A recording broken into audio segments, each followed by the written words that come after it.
Magandang tanghali mga kabay. So meron po akong estimate ulit. Ganun pa rin mga kabay, 39385 liter C nga lang to mga kabay. So apat po kasi to, kaya meron pang isa na susunod na estimate. So ito mga kabay, gumagana pero masiklab. Ayan. Sasaksak natin. Wala na. Yun. Gumagana pa po yung variable niya.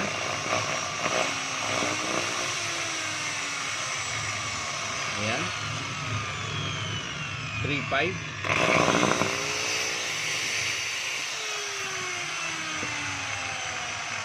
So, hindi makikita yung siklab mga kabay. Bubuksan natin para makita natin yung siklab pag umaandar. So pudpud na rin po yung kanyang brass cap. So magpapalit din po tayo niyan.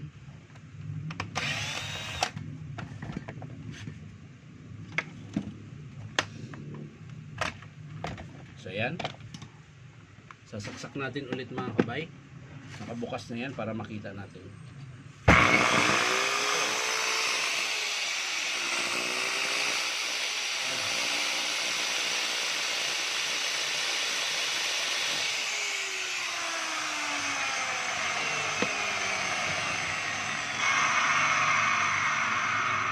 So sa kanyang variable mga kabay, walang problema, malambot yung pihitan. Okay po, wala tayong problema dyan.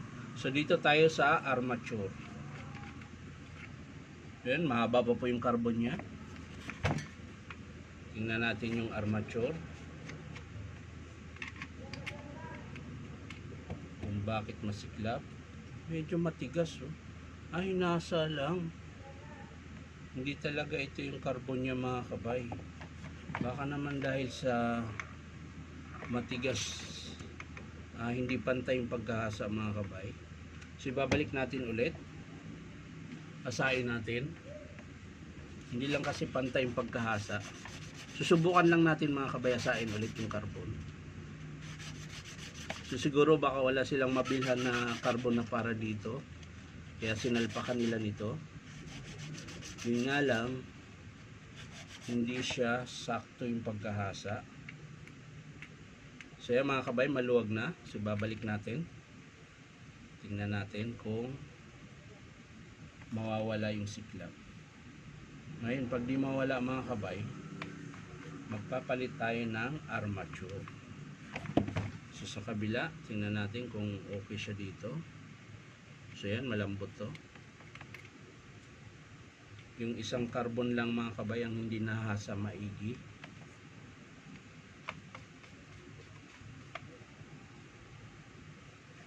So yan. Sasaksak natin ulit at paandarin natin.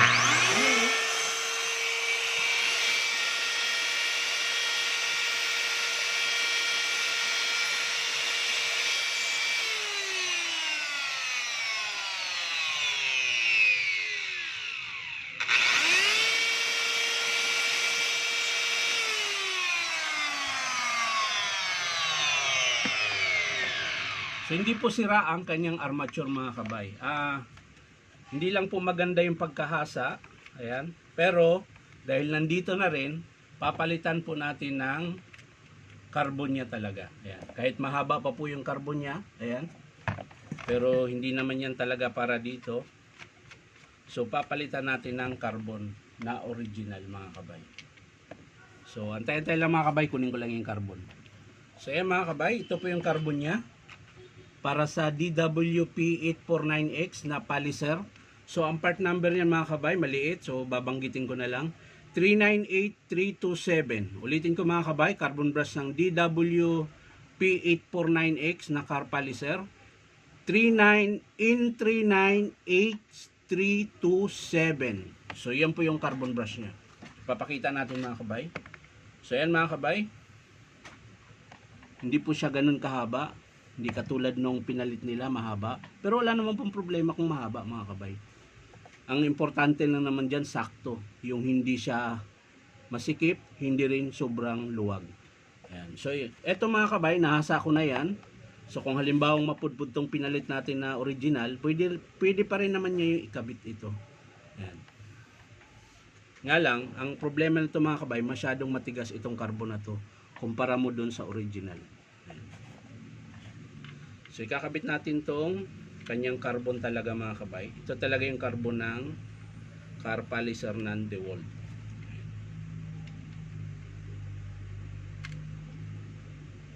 So ang kaibahan lang naman kasi ng malambot tsaka matigas mga kabay, yung malambot madaling maubos kumpara mo doon sa matigas. Yung nga lang, ito naman, yung matigas, matagal maubos. Pero, ang mangyayari naman, yung armature, ayan, papakita ko sa inyo mga kabay. Yan, katulad dito mga kabay, ayan. Kung pansin nyo po lumalalim, dahil po yan sa carbon na sobrang tigas. Nauubos po yan. Ayan. Pag laging ginagamit nyo carbon matigas, yan po yung mangyayari mga kabay. Huhukayin po yung commutator nyo po. Yung pinakatanso. Huhukayin niya yan.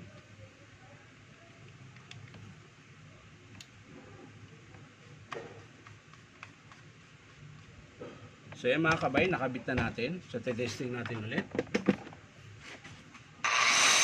Yan mga kabay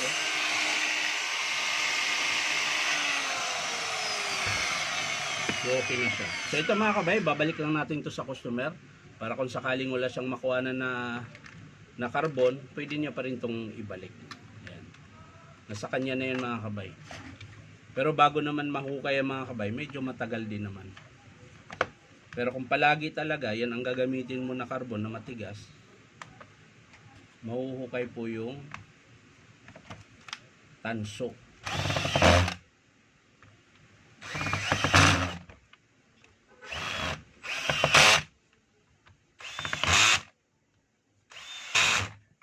Ayan mga kabay, wala naman pong sira yung armature niya, yung variable okay pa. So doon lang po talaga sa carbon na hindi lang naayos paghasa, kaya masiklab siya. So ayan, kinabitan na natin ng original ngayon, titesting natin. Popol lang natin mga kabay, 3,000 lang pala yung kanina, ito 3,500.